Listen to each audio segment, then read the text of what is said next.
सावधान, कौरवों का मान, पांडवों का अभिमान, पूज्य श्री गंगा पुत्र भीष्म पितामह पधार रहे हैं। पूज्य श्री भीष्म पितामह की, पूज्य श्री भीष्म पितामह की, पूज्य श्री भीष्म पितामह की, पूज्य श्री भीष्म पितामह की। सज्जनों, मेरे लिए ये गौरव का अवसर है कि अब मेरे कौरव और पांडव कुशल योद्धा बन गए हैं और आज वो अपने गुरु द्रोणाचार्य की आज्ञा से अपनी शस्त्र विद्या का प्रदर्शन करेंगे। सबसे पहले गदा युद्ध होगा। कौरवों की ओर से राजकुमार दुर्योधन,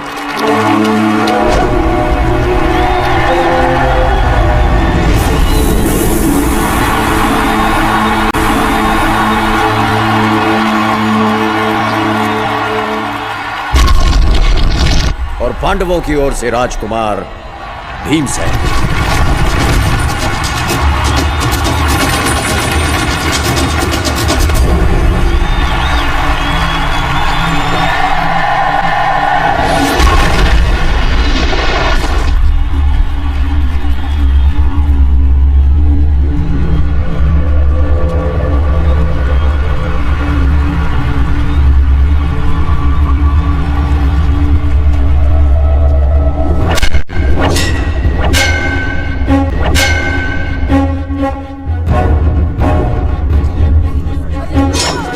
बहन कुंती, कौन जीत रहा है?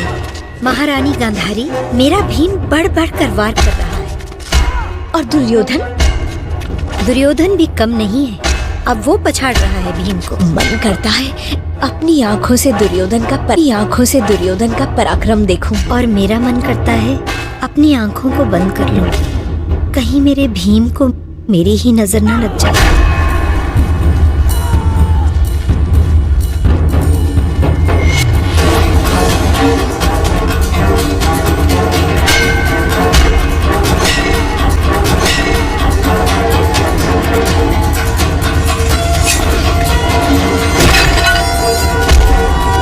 भीमसेन, दुर्योधन, रुक जाओ।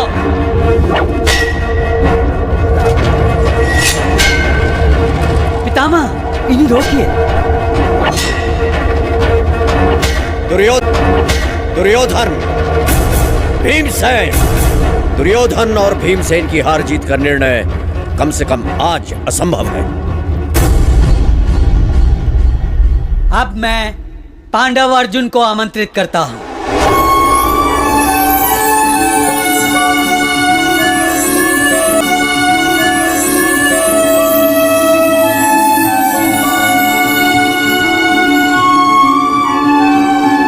प्रणाम। आयुष्मान भव। मैं भगवान की सौगंध खाकर कह सकता हूँ कि अर्जुन जैसा कुशल धनुर्धारी और कोई नहीं। यह सत्य नहीं है।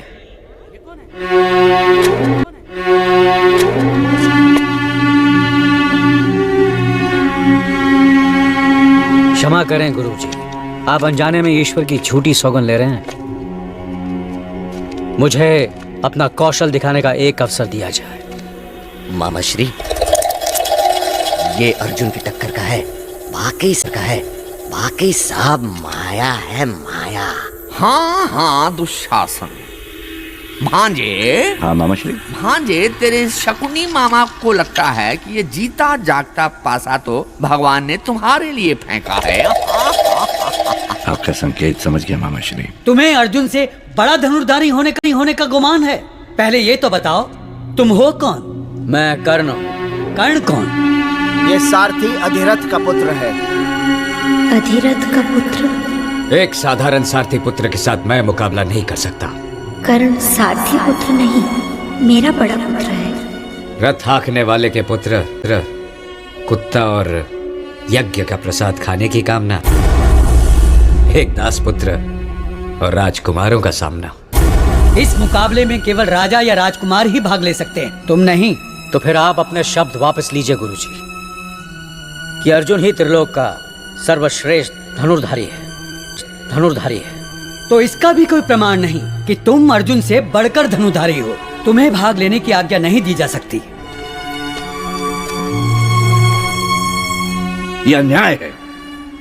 ये मेरा मित्र है, और किसी राजकुमार का मित्र किसी राजकुमार से कम नहीं होता। पैर की जूती को सर पर रखने से वो राज मुकुट नहीं बन जाता। जिसके कुल का किसी को ज्ञान नहीं, उसके साथ युद्ध करने में राजकुमारों का अपमान है, अपमान। पितामह, कर्ण को भी किसी शतरानी ने ही जन्म दिया होगा। अर्जुन जी तुम इसके साथ युद्ध करने के लिए इसलिए तैयार नहीं क्योंकि ये राजकुमार नहीं? जी। तो ठीक है, मैं कर्ण को इसी पल अंग देश का राजा बनाता हूं। दुर्योधन, गिद्ध ऊंचा उड़े तब भी हंस नहीं बन सकता। ये राजा बनकर भी सूत पुत्र ही रहेगा। पितामह, कर्ण का भाग्य मैंने तय कर दिया है। राजा सर झुका के नहीं, सर उठा के जीते हैं।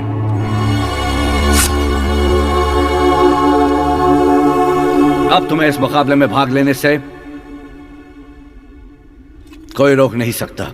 मित्र, आज जो तुमने मुझे सम्मान दिया है, इसके बदले में तुम्हारे लिए जान भी दे दूंगा। और अर्जुन से अपने अपमान का बदला उसके प्राण लेकर ही लूंगा। परंतु आज उसके प्राण नहीं, उसका अभिमान छीनना है। और कोई प्रश्न? अर्जुन,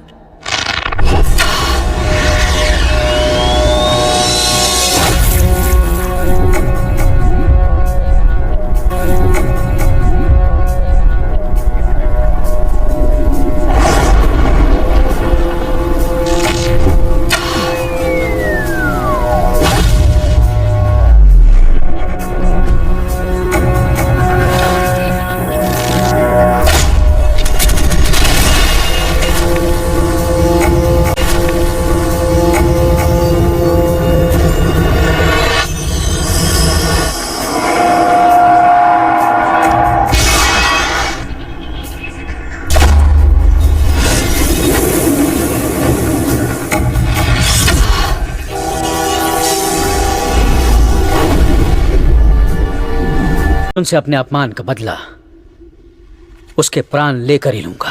परंतु आज उसके प्राण नहीं, उसका अभिमान छीनना है। और कोई प्रश्न? अर्जुन,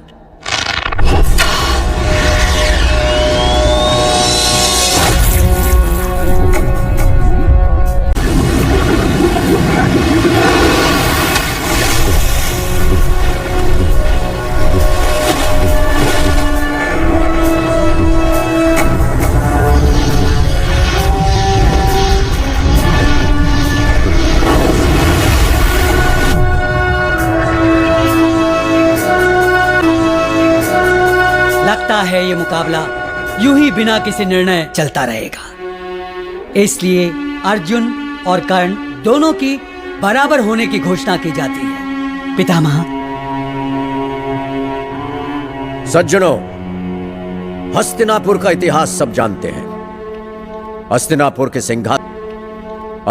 के सिंहासन पर ज्येष्ठ पुत्र धृतराष्ट्र का अधिकार था, परंतु वो देख नहीं सकते, इसलिए उनके छोटे भाई पांडु को राजा बनाया गया।